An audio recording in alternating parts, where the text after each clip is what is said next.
Good day mga kabayan, another bank foreclosed property, another day. Ikaw ba ay taga Batangas City na naghahanap ng bank foreclosed property dito sa Camellia Solimante? Well mga kabayan, good news sa inyo to. Itong bank foreclosed property sa harap ko under BDO. Bidding ito on May 5, Tuesday, no? So ito po ay located sa Camellia Solimante in Batangas City. Malapit lang po ito sa may Batangas Port, no? Napakaganda po ng property na ito dahil single attached siya, below market value.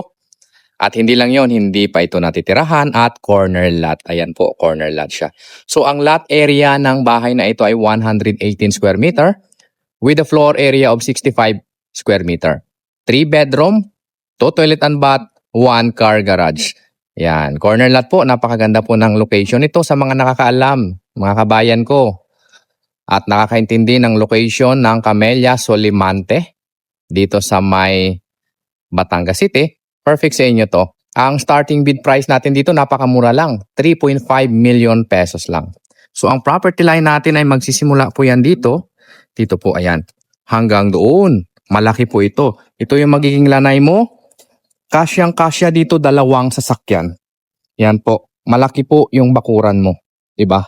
So perfect ito kung gusto nyo ng mga corner lot at maluwag yung bakuran mo. 3.5 million pesos lang ang bid price nito on Monday.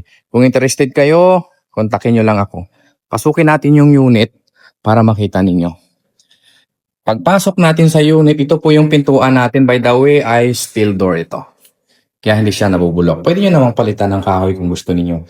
So ito yung magiging living area nyo. Bare finish ito, no? Walang tiles, walang mga ayos. Makinis po ang bahay natin. Maganda siya. Perfect ito sa inyo. Panalo kayo dito. Diba? Ayan, oh. So, meron tayong kitchen, countertop dito. Basic lang siya. Ito po yung turnover ng developer sa dating may-ari. Meron din tayo ditong toilet and bath sa baba. Yan. Basic lang siya. Kayo na yung bahala magpaganda. Wala akong nakitang leak ng tubig dito. Labas tayo dito sa may likuran. Yan. May pintuan dito papunta sa likod. Pwede nyong gawing service area, laundry area, or dirty kitchen ito. Ang luwag nito, oh, siguro mga 4 meters hanggang doon. Maluwag siya. Yan, maluwag. Pwede pa kayong mag-extend dito kung sakali. Pati yung garahe mo maluwag. Kasyang-kasya dito ang 2 sasakyan. Ito yung itsura ng bahay sa likuran. Balik tayo sa loob, papunta tayo sa taas. So, yung hagdanan natin dito ay may step siya na semento. Then, yung kalahati ay bakal na. Ayan. Pero matibay, maganda. Hindi pa ito natirahan. Okay itong bahay na to. Sa mga nakakaintindi dito sa Batangas, Camellia Solimante. Ayan. Wala po ko nakitang leak ng tubig sa bahay, no? Ito yung second floor. Unahin natin yung toilet and bath. Ito naman yung itsura niya. Maayos pa lahat. Walang mga leak ng tubig. Bedroom number 1. Check. Yan. Kung 2 anak nyo, tag-isa sila ng kwarto. Bedroom number 2. Check. Yan. Kayo na yung bahala magpaganda. Since bank foreclosed ito, as is where is, kayo yung magpapaayos. Pero maayos yung bahay na to. Hindi pa ito natitirahan ng dating may-ari.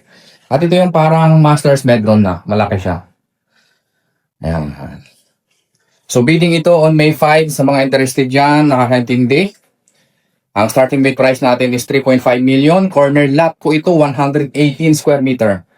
Camellia Solimante, Batangas City. Kontakin nyo lang ako, nasa screen ko lang number.